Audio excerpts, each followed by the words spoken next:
Hello, hello. It's on. It's working right. just fine. So, Kellie Pickler here in Manistee, Little River Casino. I know you're in Michigan, so I should say welcome to Michigan. Thank you very much. A little different weather than you're used to. Well, it's, in Nashville, the weather can't make its mind up. It'll be hot one day and then it's freezing cold the next day. But I've been out in L.A., rehearsing for Dancing with the Stars, and the sun's been shining there. But a little blanket of snow on the ground ain't bad. But y'all have had it for a while now, so y'all are probably over it. Yeah, we wanted to get over with, exactly. Speaking of Dancing with the Stars, that little show, you've been rehearsing, I know, while you've been on the road. Yeah. What's that been like? It's tough because we have to kind of weave that around, the concert schedule. But we make it happen. And the time change and all that, because I guess, what is it, 2 hours difference? 3 hours. 3 hours, yeah. So we're kind of a little jet lagged, but yeah. We're tough. We'll make it. We'll get through there. We'll get through it. When you guys are rehearsing on the road like this, is it like for long hours, like 1, 2, 3 hours in a row? Yeah. I mean, we rehearse normally 5 to 6 hours a day. Wow. Mm-hmm. And you knew that going in, that this was going to be a... Yeah, well, the thing is they don't make you rehearse. Right. So if you don't want to rehearse, you don't have to. But why would you sign up for something and not, give it your all? Right. That doesn't make sense. So I'm here. I'm putting everything I got into it, and for that little shiny mirror ball. Well, are you surprised, or how do you feel about being called one of the favorites this season? I didn't even know that was, well, that is very nice then. I didn't know that. Well, you do have Derek with you, so yeah. I mean, that counts for something, yeah. right? Yeah, and Derek, obviously, he's phenomenal at what he does. Do you want me to come up here so you don't have to listen? Oh, no, I'm good. That's kind of awkward. I'm like, here, you can just sit. Right. There we go. Isn't that better? There you go. Your arm? It's all good. Ooh. I'm all, I feel more relaxed I feel like now. you're changing the channel. It's like, nope. Where's Family Guy? Kellie Nope, Pickler nope. takes control of the interview, folks. You know what's going to happen. But no, seriously, I mean, what's the whole rehearsal thing and just getting everything done? I mean, it's so easy, and I'm so guilty of this, and I think most of us are. When you sit back, I've seen the show a million times. You sit back and you watch it on TV, and it's like, oh, I could do that, or that doesn't look that hard, Right. Yeah, I totally foot and mouth moment because I mean, it's tough. I've never ballroom danced in my life, so it is very much the hardest thing that I think I've ever done. Right. Well, I did. Well, I won't tell you about my dancing, but I did one of those locals versions of Yeah. it. And I did the same thing. This will be easy. Just go up there and twirl around a little bit. It's so and easy right? to say that, and then you get up there, and it's a whole different story. I didn't realize how much rehearsing was involved. But I enjoy it. That's the thing. For me, it doesn't feel like work. It doesn't feel like a job. Yeah. I find joy in it. And I told Derek that after we finish with the show, after it's over, I really want him to help me find a dance teacher in Nashville. Right. So that when I'm off the road, during the week, I can go and train with someone. Sure. For fun, Yeah. Not to do anything else, right. But just to do it because it's a great workout. You work every muscle, muscles you didn't know you had. Right. And, I can tell a big difference in my body shape and everything. And I'm like, seeing these little muscles pop up, I'm like, hey, where'd you come from? But I find joy in it. Yeah. And it's very, in some sense, it can be therapeutic in a way. Right. You kind of lose yourself in the dance. Yeah. Well, I'm glad you said that because, your whole life. I mean, you've lived a very public life. Since you did Idol and everything exploded for you, and you're out there. People know a lot about your history and everything. Mm-hmm. And when you dance, it's so personal. It's such a it's very intimate. It is. Dancing is very intimate. And now you've opened yourself up to even more of that. And when you're out there dancing and you're gonna give it your all, do you kind of sense why some former contestants of Dancing with the Stars will be in tears because their lives have changed? Do you understand? Do you understand that? I'm starting to understand that. I will say this: every single person that works with this show, all the people behind the curtain that you don't see, are fantastic.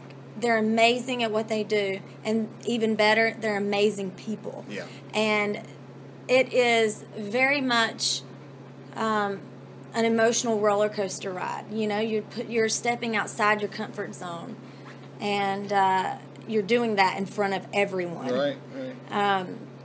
And the pressure's on. Yeah. You know, and you want to do great, but you still have your job. You know, it's kind of like school.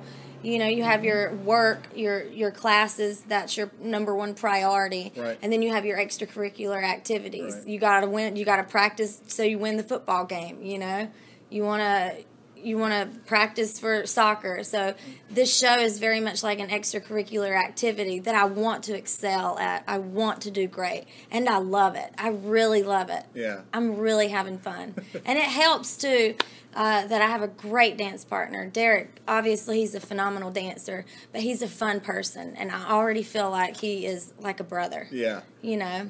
Well, you guys have a great chemistry together, and I think that's why a lot of people are saying they're a favorite to win this thing, but you probably don't pay attention to any of that. I try not to, because when I was on Idol, it was so hard to read things about yourself, especially if they weren't true, or... I'm the kind of person that I could read 50 comments and one of them be bad. And I forget about all 49 sweet things that were said. Yeah. And all I do is I sit there and I brew on that one negative comment. Right. Like, why would they say that? Why would you be so mean? Right. You know, why would you act that way? Right. You know, why would you put that negative energy out into the world? This world is got enough problems as it is. Why would you throw your negative, disrespectful comments out there? Does that make sense? Oh yeah, exactly. It's just like don't waste your time. I don't think people realize how powerful their words are. There's a lot of power in your words. I mean, you could really make someone's day, lift them up, and them have the best day just because you said, you look absolutely beautiful today. Yeah, that's true. They're going to remember that, you know, and it's just like, oh, you get more confident. It's like people should want to see other people do well. We should all be rooting for each other. I mean, we all have to live on this earth together. We should love each other, regardless if we agree with what they're doing or not. Yeah. We're supposed to love each other. We're supposed to take care of each other. I just don't understand why people would just even say anything mean. Like, don't even, just the saying, if you don't have anything nice to say, then don't say anything at all. Right. So you're saying that I need to vote for Andy Dick and D.L. Hughley? Yeah.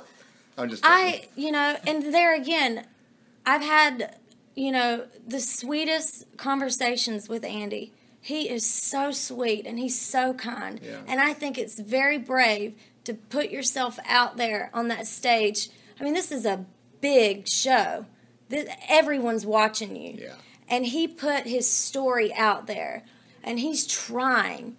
He's doing the best he can. And he is trying to make good for himself. He's trying to do good. Yeah. And no one should ever reprimand him for that. Right. They should lift him up and say, bravo, that's awesome. We got your back. Yeah. If you start to fall down, we're going to catch you before you hit the ground. Yeah. We should help each other. I don't like when people make fun of people and people rip people apart. I just think that's such a nasty thing to do. Yeah. People, like I said, don't realize the power that's in their words. Just because you might not be a celebrity or famous or whatever, don't for 1 minute think that your voice and your opinion doesn't count and doesn't matter and won't be heard. Because people get on their Twitter and Facebook and whatnot, and I always read what my fans write to me, and you will come across those negative people. Sure. And that's the devil to me. But that's the devil. And you just have to push that one aside and just try to focus on the people that do love you. Yeah. Yeah. No, it makes a lot of sense. And eventually, hopefully, those people that are acting mean, hopefully they'll wake up, hopefully a light will go off, and they'll see that the negative energy and the hurtful words that they're putting out there, it doesn't help them. It doesn't make them look any better. It doesn't do anything good for anybody. Yeah. It makes your soul start to turn black. Yeah. You know, you start rotting on the inside. Well, I know you have a lot of fans out there that want to see you for your meet and greet, and you got your show tonight. We're gonna. I'm like rambling. I'm like, oh. No, you're great. No, I want to be respectful of your fans that are waiting to meet you. So, tell me real quick what the fans mean to you. Gosh, I really got rambled on it. See, I talk. Right I talk and I don't shut up. That's what I know about you. That's what we love about you. Just tell me really quick about your fans, what they mean to you, and then about your music.